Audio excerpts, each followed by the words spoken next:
अपनी नाई होती बिना आई मौत मरई पवना।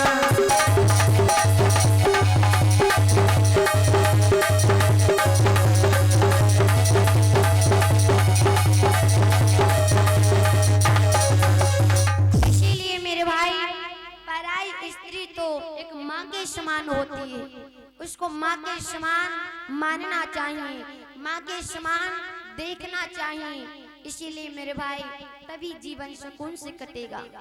लेकिन वो द्रुमलिक नामी नीच राक्षस जैसे ही देखता है मन में कपट आ जाता है, सोचने लगा काश मेरी घरवाली होती तो कितना अच्छा रहता। जवाब देता है अपने मन में अगर ऐसे जाऊंगा तो क्या पता ये हमारे हाथ आएगी या नहीं आएगी, क्यों ना हम कपट का जाल बिछा देते हैं। उसी समय अंधेरा छा गया, उसने अपनी माया के द्वारा हवा चलाई, अंधेरी रात की भांति हो गया, साए साए हवा चलने लगी, जानवर अपनी आवाजें बोलने लगे। पवन रेखा उस बीचों बीच जंगल में डर गई। आज जैसे जानवरों की आवाज सुनती है पवन रेखा डरने लगी। अब यहाँ मुझे कौन बचाए, सखियों का भी साथ छूट गया। स्वामी आओ जल्दी बचाओ मुझे, यहाँ तो हमें लगता खा जाएंगे। आज भैया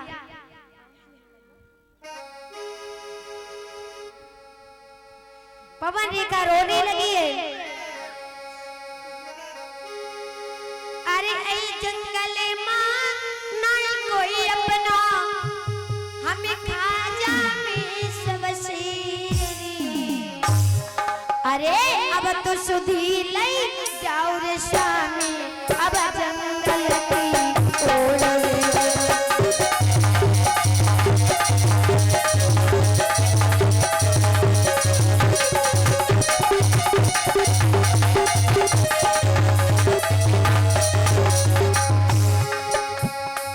शेर आवे गो शेर खावे गो, आमे सभी को दिया। इस जंगल में ना ही कोई अपना, ना देखे कोई दुनिया।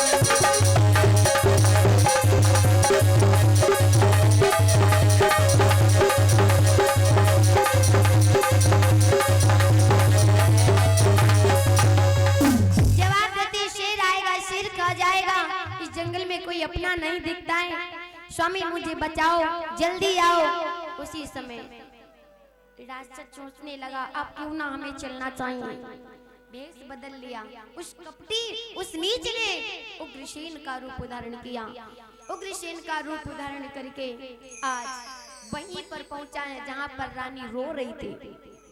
पहुंचा, एकदम से ठाका मार के हंसने लगा। अरे रानी तुम्हें नहीं पता मैं तुम्हें कितना मानता हूँ, देखो मैं तुम्हें बचाने के लिए आ गया।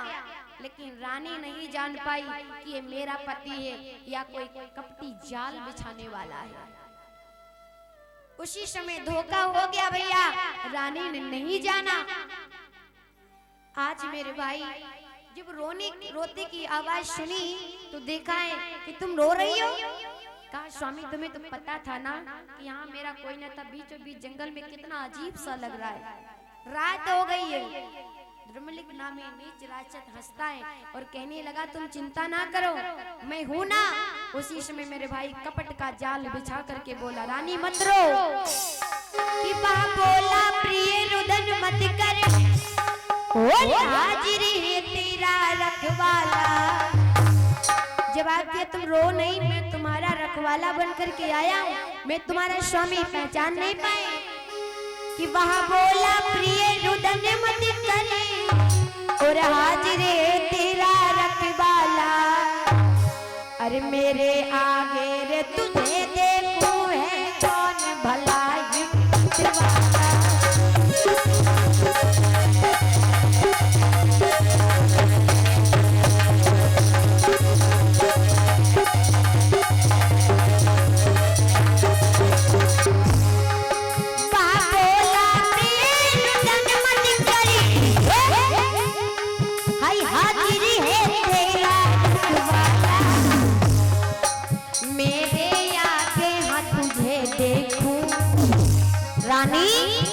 मेरे आगे हाथ तुझे देख है कौन भलाई वाला।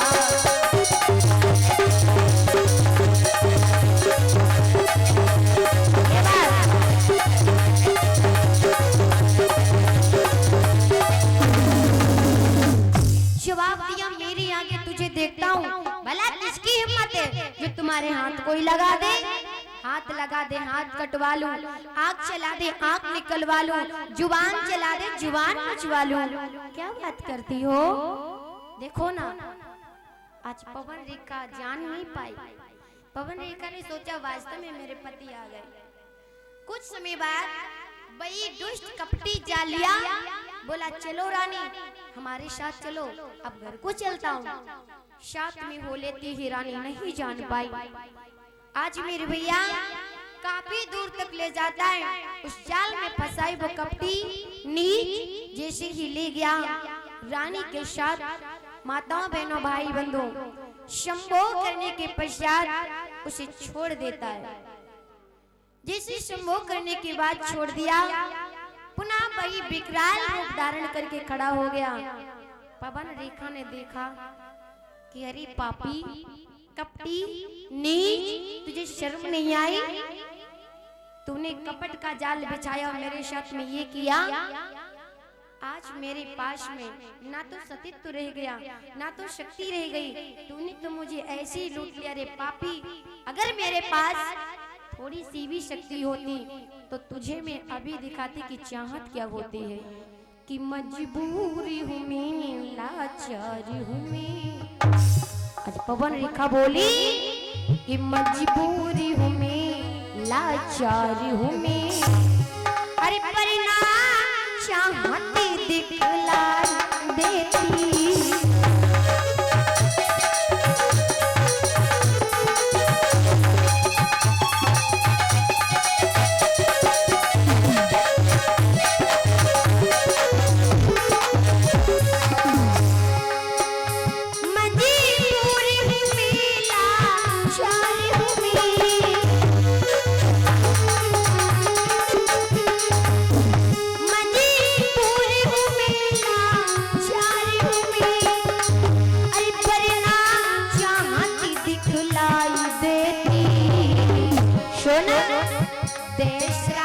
तुझे मैं भस्म करके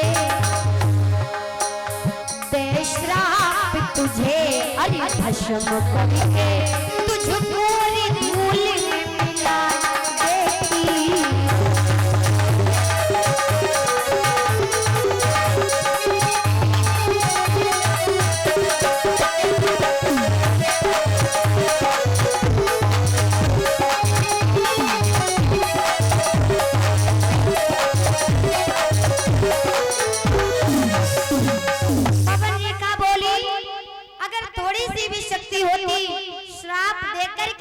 धूल में मिला देते, तुझको भी याद आता कि चाहत क्या होती है।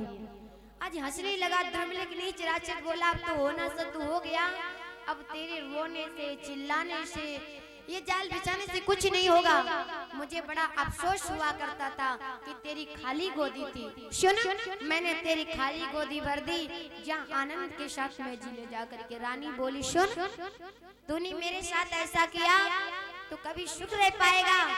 अरे तुझे नहीं मालूम नीच, मैं कौन सा जाकर के मुख दिखाऊंगी, मैं कौन सा जाकर के चेहरा दिखाऊंगी। जब मेरे नगर के लोग, राज्य के लोग पूछेंगे मेरे स्वामी तो राजा हैं, अगर पूछेंगे तो क्या जवाब दूंगी। तुझे तो पता है ना, अगर कपड़े में दाग लगता उसे बार बार धुलो वो छूट जाता, लेकिन कुल का लगा हुआ दाग कदाप नहीं छूटता, पूरी जिंदगी क्यों ना व्यतीत हो जाए। ए मेरे भैया, कहा गया है क्या कि कपड़े में दाग जो लग जाए और वो धोने से छूट जाता।